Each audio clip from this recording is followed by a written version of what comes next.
This episode of the Conscious Salon podcast is brought to you by Revlon Professional Australia. Revy P. No, Welcome back to the Conscious Salon. Thank you, It Julia. is fan favourite, host favourite, Julia Lambert in the studio with you. My goodness, lock up your sons, your daughters, and your bi-curious non-binary children. Yeah, what an introduction. Can I just say, for those that are new, they're going to be like, who is this? Who is this and why is she on? Julia Lambert is back, first time in the studio. Yes. Already. We're going to have to put her out. I'm like ready to go. I've just taken this is my business. I'm like, I've just had my little top up of Dexy. Yeah, you've had a Dexy, you're I'm on. ready in. I'm on. I think I need one actually for this next episode. Julia has been on the potty. Do you know Wow. you're historically one of our most downloaded episodes, which I'm so offended by because you're not in our industry. So I'm like, this is a hair and beauty industry podcast. Do you know why it is though? It's because the episode is called WWJD. WWJLD. What would Jesus do? Julia Lambert Jesus do. do That's what we put it Yes. as. Yeah. It is a great one. We speak all things about just like, honestly, Oh my being God, it's your such a good like episode. inner best friend. It's Trying like to be your best self when you're Yeah. really feeling like shit. 100%. I think Well, is we when talk you're in about the weeds, the yeah. Lulu week. We talk Mate. about many things. Mm. It's a great app. Go back, search it, Actually go and such a watch good it. episode. Listen to it. Now you can watch. Now it's not just a treat for the ears, it's a treat for the eyes. Ooh. Exactly. But the other night, oh my God, we've got to be so like We're gonna on. Be, We're on. And we had a talk about this during the we week did, because we went to a Sex and the City themed trivia night. we did. which we did and- not win at. We didn't. Robbed? We only I- lost 4 points. We only got 4 answers wrong. No. Let's check the maths on that. Okay. We got lots wrong. Really? Yeah.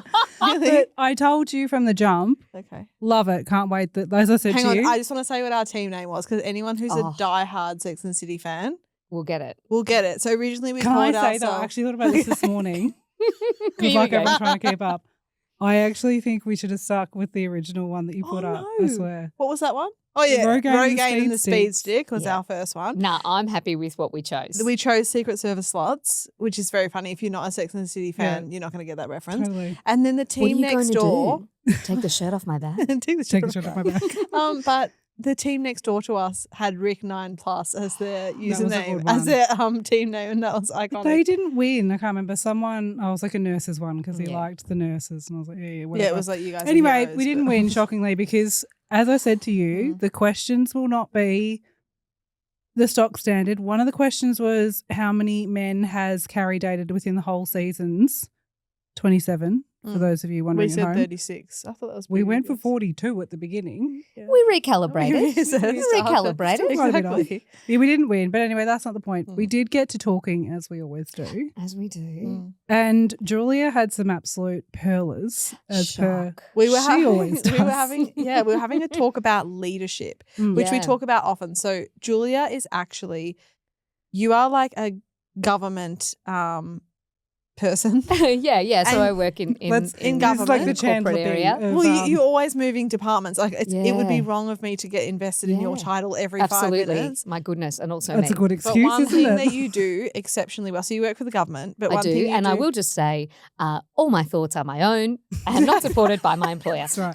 We're going to separate Exactly. from that. Oh, yes. should I have not said that? No, it's fine. We Okay, might cut cool. it out. We'll see. I think we're cutting it out. From the eyes that I'm getting, we'll cut it Oh, out. we might have to cut that out. Julia is very good at what she does and always has a great brain and mind. And that's what we've got her on for. Aw. to She get works. She works for corporate. Yeah, Yep, so yeah, I work she's a in a really corporate kind of girly. corporate space and in a space where I have a strong commitment to delivering good public value.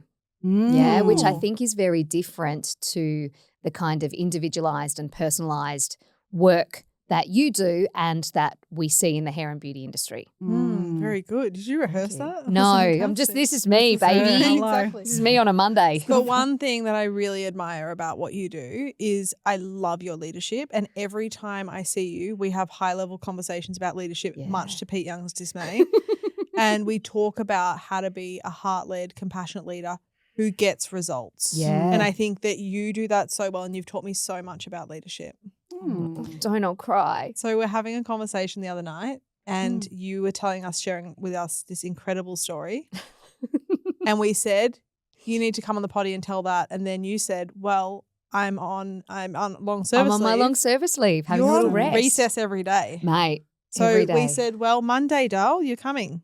And you And did. here we and you're are. here. Here we are. Here we are. So, But you Lambert, have had prior to that, you've just done where this conversation started. You've just gone on one of the big trips of Europe.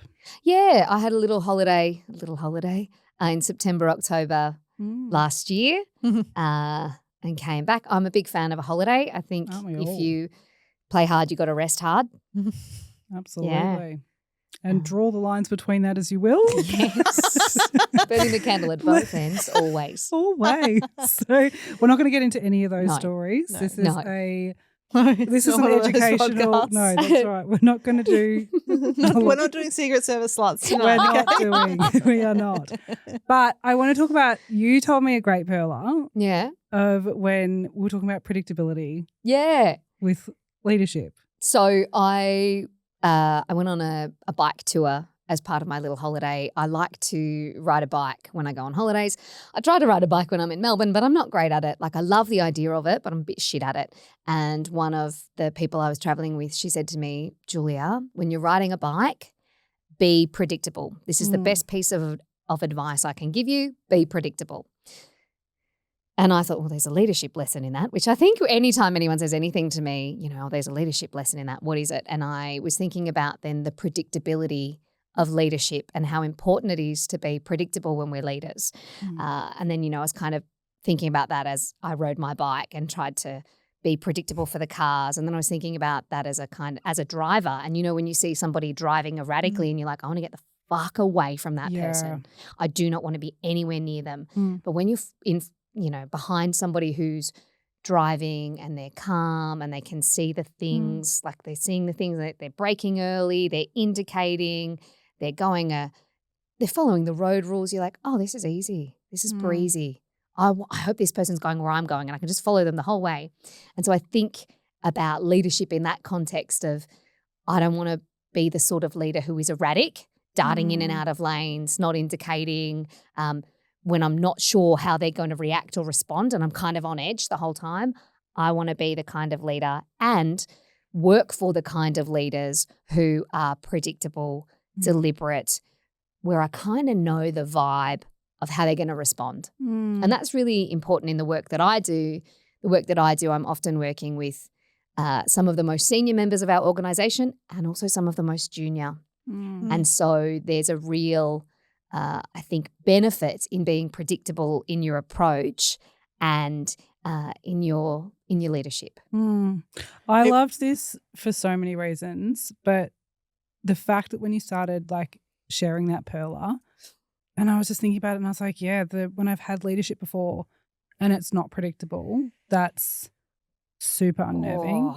I felt really unsafe. I felt really like I share this story often. I remember being a witness to a sacking, but I wasn't informed of it. So it was so confusing. Was it Nikki doing the sacking? boss She was didn't tell No, you? I won't do it It's dirty I'm like making that. up for over 5 minutes. No, it wasn't Nikki. But I was summoned. Yeah. Can you just be in here while we have this conversation? Sure. Come on in, person. Were you there to support the sacker or the sackee? I was literally the witness. So I just sat there and was like, Yeah. so I was smiling. And then it happened and I was like, oh. Would you say all the best? I said nothing. I just kept that psycho smile on my face, being like, this is so awkward. Yeah. And I do think like I had really incredible lessons and leadership moments prior to that and like experiences with that unnerved me because I just after that every time I was summoned I was like, oh God, like who else is getting summoned or like who's already in there and potentially is that going to be me that's going to be stepping through these doors. And I think so that really got me thinking when you shared this about predictability. It's such a huge part. And this might shock you, Nikki. It's a huge part of what we do and who we are. We're very predictable human beings. Yeah. Because I've realized that creates a real safety for us. Yeah. And when you were referring back to the bike being predictable and then listening to you with the cars, the second that you mentioned that erratic driver, I am braking. Like if I'm 30 kilometers under the speed limit, tough luck because I am not going anywhere near that. Yeah. Because that for me is unsafe. Yeah. And hearing the way that you said that and shared that story, I was like, wow, this is something that needs to be said not just in our industry, but in every industry.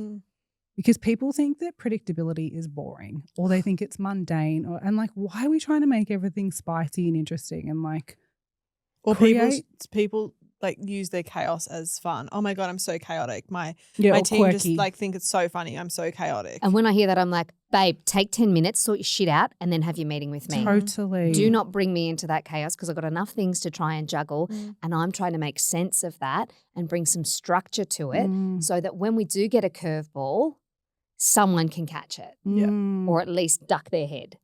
Absolutely. Or not sit there with a big smile on the face. It was such an incredible pivotal moment the other night when we were walking, searching for a frozen yogurt place in St Kilda.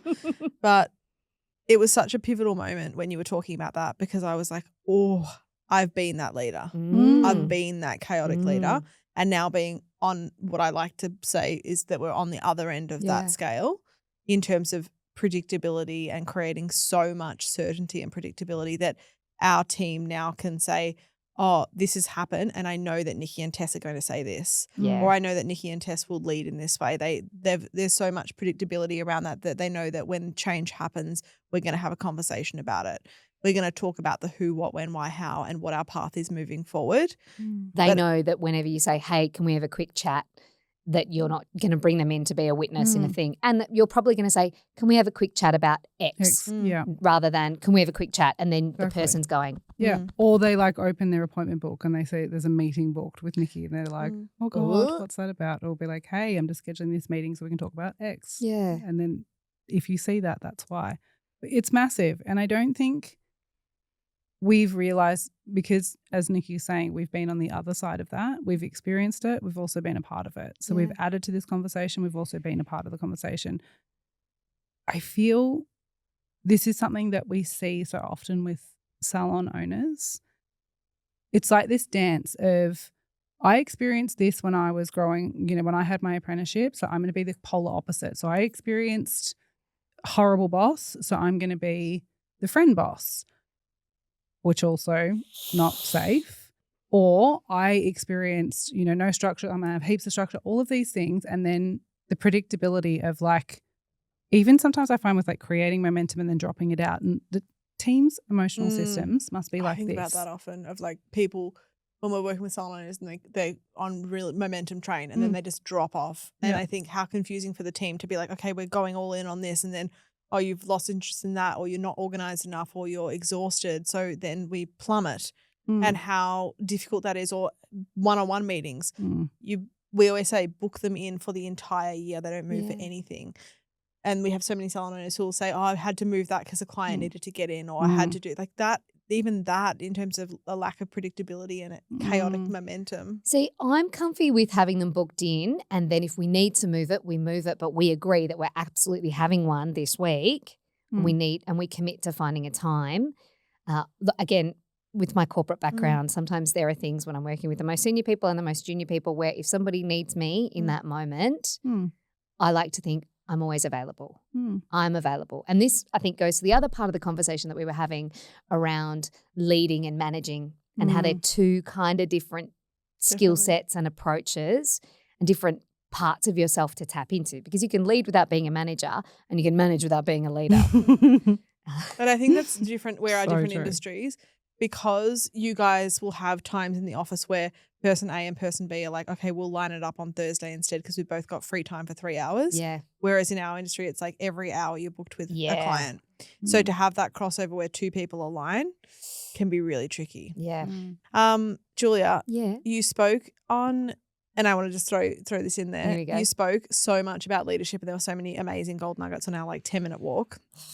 And you spoke about saying to your team, it's okay for you to say no to me. Yeah. And then we had a conversation on that. And I said, what if so you said, I am okay with my team saying no to me. And I want you to explain that in a second. Yeah. And then to that, I said, what if they always say no to you? How do you handle that?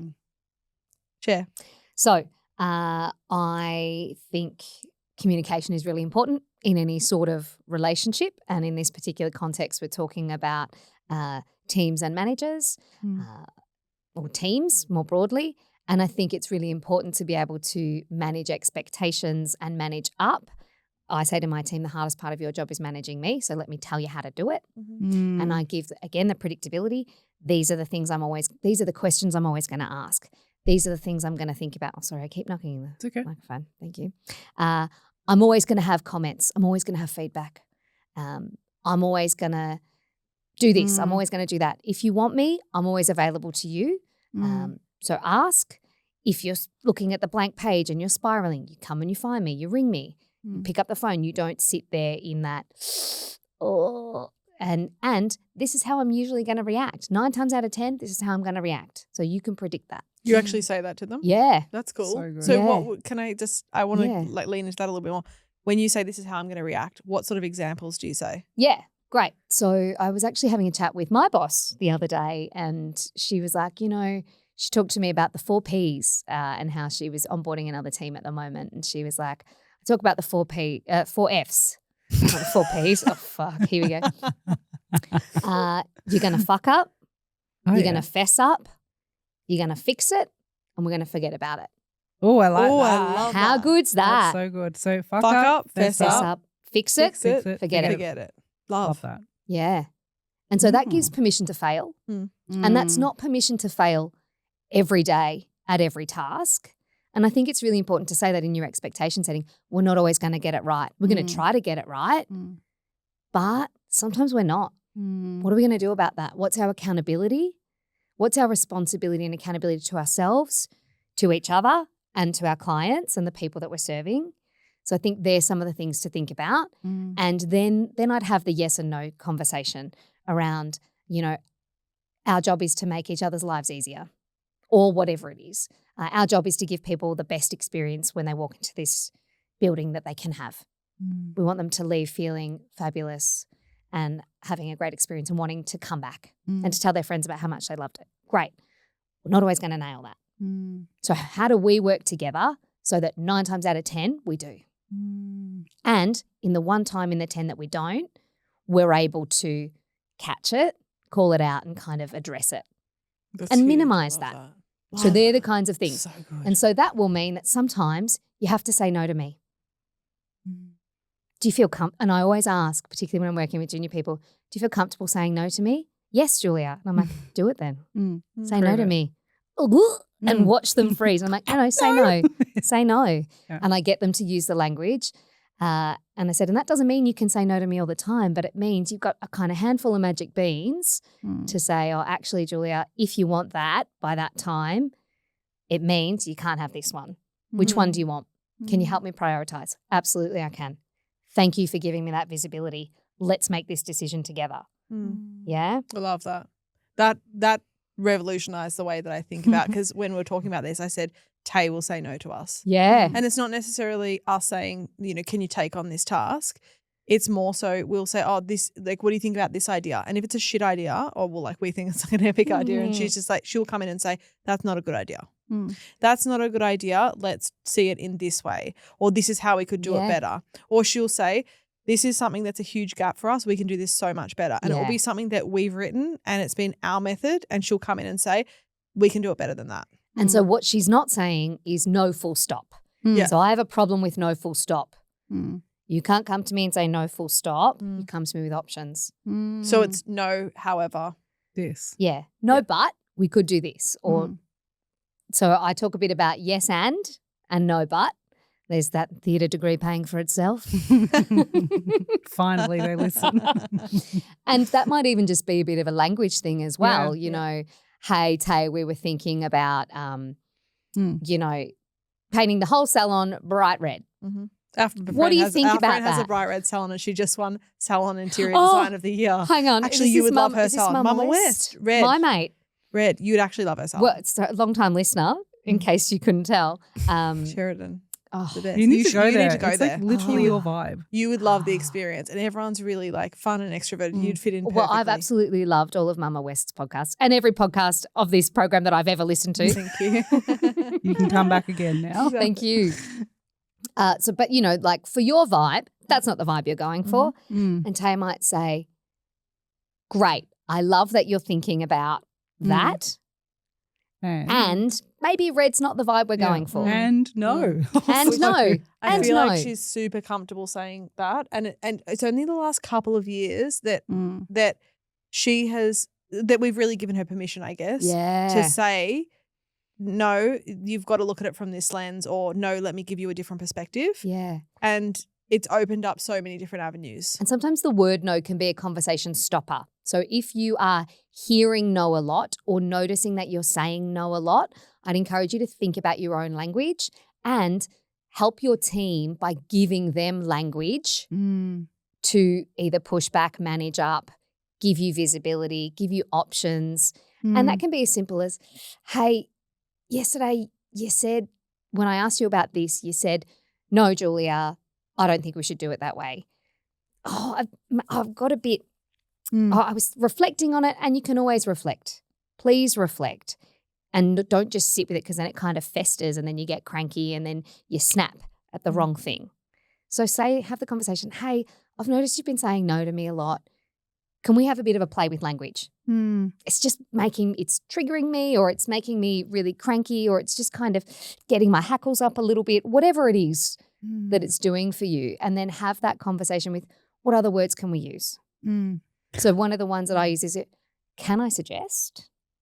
Can I suggest, which is, listen here. But, or give them that language. So I might say, oh, Tess, if I come to you with something that you think's not a great idea, or that you've got a better idea for, or that you just don't have capacity to use, maybe you can say to me, hey, Julia, I know you're really keen on that. However, can we sit on it for a week and revisit it? Or whatever it is. Give them the words to say, so that then you clock it yourself and you're not going to be triggered or heightened by the word no, or whatever it is that's kind of making you twitch your eye. You know what's interesting? I'm thinking about this from, like, you're saying it from a team member bringing it to you. I'm also thinking of it from a team leader to a team member, and how often, especially with no, I was a huge one for no. Yeah. Someone would bring an idea in and I'd be like, no, because I'm not amazing with change.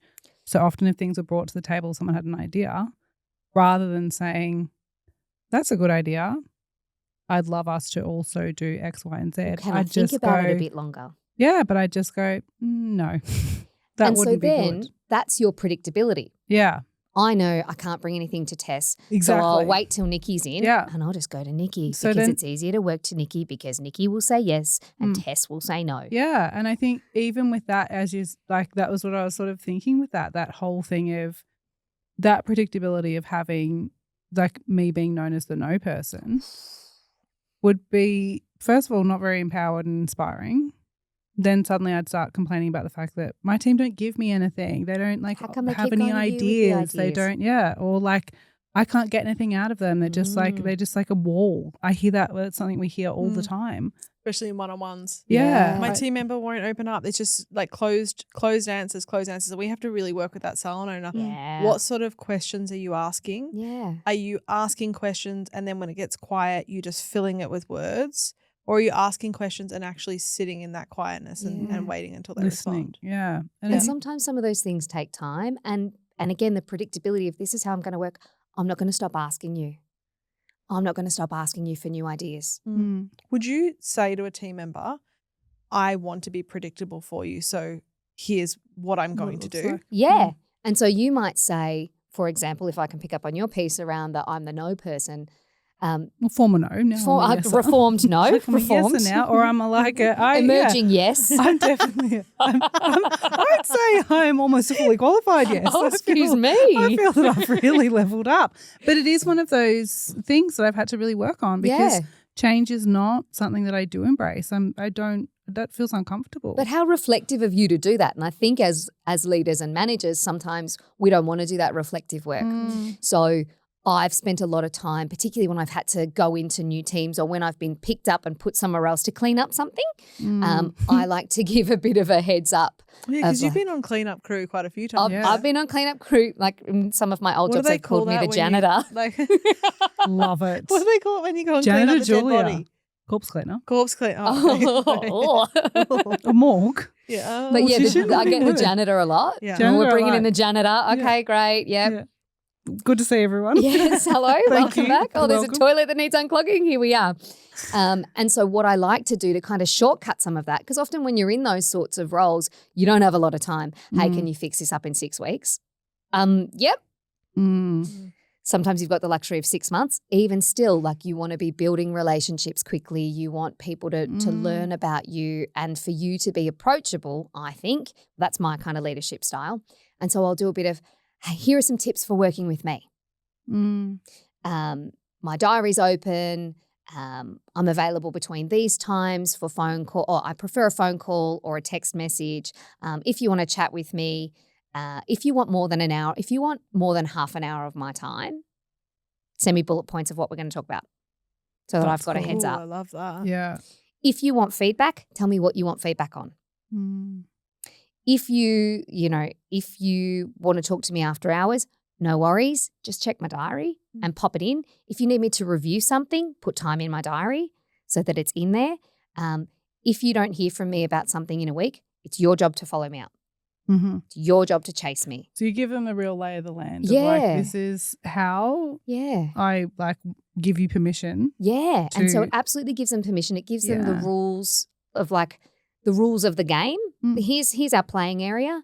And whatever you do within that, please be innovative. And, I think creating boundaries provides a real opportunity for innovation as well. Whereas if it's like, don't come to me about this, don't come to me about that. But you might even say, don't come to me without Googling it, asking a colleague. We always have if you're coming with a problem, come with a solution. Some solutions, yeah.